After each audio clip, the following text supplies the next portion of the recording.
जिंदगियां बर्बाद करेगा। कमाल के इश्क हो रहे हैं आजकल।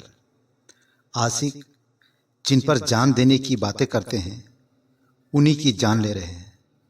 इस कहानी में भी लड़का लड़की दोनों एक दूसरे से प्यार करते थे, मगर फिर कुछ ऐसा हुआ कि जिस लड़की के बिना वो एक पल भी न जीने की कस्में खाया करता था, उसी लड़की के सीने में खंजर खोप दिया, सिर्फ इसलिए क्योंकि महबूबा अपने आशिक से शादी की जिद कर रही थी। दोस्तों, ये कहानी 31 जुलाई का है। यूपी के लखनऊ से सटा हुआ छोटा सा जिला बहराइच। यहाँ उस वक्त पुलिस के होश उड़ गए जब उन्हें थाना नानपारा कोतवाली अंतर्गत नानपाना रुपैडिया मार्ग पर हाड़ा बसहरी गांव के पास झाड़ियों में एक लड़की की सिर कटी लाश मिली। 100 का हाथ भी कटा हुआ था। ऐसे में पुलिस के सामने सबसे बड़ी चुनौती ये थी कि इस लाश का पता कैसे लगाएं कि आखिर ये है कौन जिसकी हत्या हुई है। जिले के तेज तर्रार एसपी बृंदा शुक्ला ने इस मामले के खुलासे के लिए सीओ हर्षिता तिवारी की अगुवाई में एक खास टीम का गठन किया।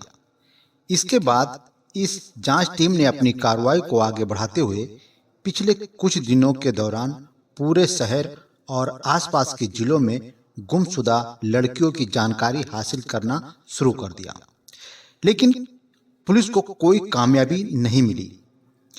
पुलिस के अफसर हैरान परेशान थे कि आखिर ये लड़की कौन है, लड़की का कत्ल किसने किया है, लड़की की लाश से सिर कहां गायब हो गया।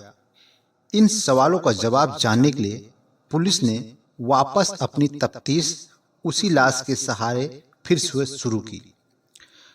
पुलिस ने बारीकी से जांच की और 100 की तस्वीर का बारीकी से मुआयना किया तो पाया कि लावारिस हालत में मिली लाश के दाएं पैर में एक काले रंग का धागा बंधा हुआ था। ऐसा माना जाता है कि पैर में काला धागा बांधने से बुरी नजर से बचाव होता है। अब चूंकि पुलिस आसपास के जिलों में गुमशुदा लड़कियों के बारे में जानकारी हासिल कर ही रही थी, पुरानी फाइलें खंगालते हुए पुलिस की नजर अचानक 22 जुलाई को हुई एक मिसिंग कंप्लेंट पर पड़ी। पुलिस ने जब शिकायत को गौर से पढ़ा तो उसमें लिखा था कि शिबा नाम की लड़की गुम थी।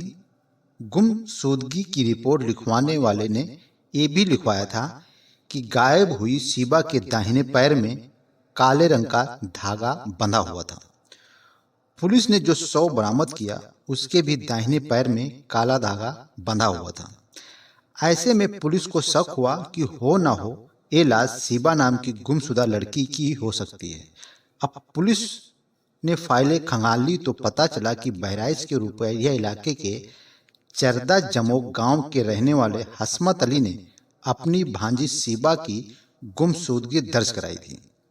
जांच में यह भी पता चला कि शिबा बीती 21 जुलाई से लापता थी, जबकि 31 जुलाई को पुलिस को नानपारा में लड़की की अर्धनग्न लाश मिली। लाश का सिर गायब था। पुलिस ने शिबा के मामा मामी को शिनाख्त के लिए मंजूरी बुला लिया। यहां पहुंचे शिबा के परिजनों ने आखिरकार लाश की पहचान शिबा के तौर पर कर ली। शिबा के मामा हसमत अली ने पुलिस को बताया कि उन्हीं के गांव जमोग के बगल वाले गांव में अरुण नाम का एक युवक रहता था।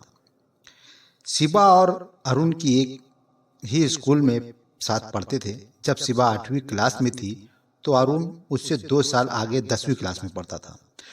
दोनों में पहले पक्की दोस्ती थी जो धीरे धीरे प्यार में बदल गई। शिबा के मामा मामी से पूछताछ के दौरान पुलिस को पता चला कि शिबा अरुण सैनी से फोन पर बातें भी करती थी। शिबा के परिजनों ने बताया कि हमने उसे ऐसा करने से मना भी किया था, लेकिन शिबा नहीं मानी। एक बार उन्होंने शिबा और अरुण को एक साथ देखा भी था, जिसके बाद उसकी पिटाई भी की गई थी। अब पुलिस को सबसे बड़ी चुनौती कातिल या कातिलों का पता लगाने की थी। हालांकि अरुण शुरू से ही शक के घेरे में था, क्योंकि शिबा के मामा मामी पहले ही उस पर शक जाहिर कर चुके थे। अरुण के घर पर पुलिस ने दबिश दी, लेकिन वो वहां पर मौजूद नहीं था। बाद में मुखबिरों की जानकारी पर उसे घर से कुछ दूरी पर ही गिरफ्तार कर लिया गया। पुलिस ने अरुण से गहनता से पूछताछ की तो सारा राज खुल गया। दरअसल पूछताछ के दौरान अरुण ने कबूल किया कि उसने अपने एक ही साथी के साथ मिलकर शिवा की हत्या की है और फिर उसके सिर और हाथ को काटकर नहर में फेंक दिया है। अरुण ने बताया कि वो शिवा से प्यार करता था। अरुण जब हाई स्कूल में पढ़ाई करता था तब शिवा 8 में पढ़ती थी। दोनों एक दूसरे से करीब 1 साल से जानते थे और प्यार करते थे। अरुण भी अपने मामा के यहाँ रहा करता था। बाद में अरुण अपने मामा के ही गांव के निकट चरदा जमोक चौराहे पर एक मेडिकल स्टोर पर काम करने लगा, जहां शिवा भी उससे मिलने आती रहती थी। इसी दौरान आरोपी अरुण की शादी तय हो गई, जिसके बाद वो शिवा से अलग होना चाहता था, लेकिन शिवा इसके लिए तैयार नहीं थी। इसे लेकर दोनों के बीच कई बार झगड़ा भी होने लगा। धर्म अलग अलग होने के कारण दोनों के परिजन शादी के लिए तैयार नहीं थे। हालांकि अरुण को उस वक्त बहुत बुरा लगा था जब शिवा के घर वालों ने उसकी पिटाई कर दी थी। ये बात उसके मन में बैठ गई थी। साथ साथ शिवा बार बार उस पर शादी के लिए दबाव डाल रही थी। दूसरी तरफ अरुण के घर वाले उस पर दूसरी लड़की से शादी करने का दबाव डाल रहे थे। इन सब के बीच अरुण परेशान हो गया और तभी उसने तय किया कि उसकी परेशानी की वजह सिर्फ और सिर्फ शिवा ही है और शिवा को अपने रास्ते से हटाना पड़ेगा। अपनी साजिश में उसने अपने एक दोस्त को शामिल किया। अरुण ने अपने दोस्त कुलदीप विश्वकर्मा निवासी गंगापुर थाना रुपैया के साथ मिलकर शिवा को 22 जुलाई को संदीप जायसवाल के भट्ठे पर बुलाया। शिवा उसके पास आ गई। वो बाइक से उसे गांव से थोड़ी दूर पर ले गया और झाड़ियों में ले जाकर गला दबाकर उसकी हत्या कर दी। इसके बाद उसका सिर और हाथ काट दिए, उसके कपड़े उतारे। ऐसा अरुण ने इसलिए किया ताकि उसकी पहचान ना हो सके। बाद में उसने शिवा का सिर, हाथ और कपड़े नहर में फेंक दिए। आरोपियों ने अपने फ़ोन भी नहर में फेंक दिए थे। पुलिस ने शिवा का शव 23 जुलाई को बरामद किया था। एसपी वृंदा शुक्ला ने बताया कि जांच के दौरान दोनों आरोपियों को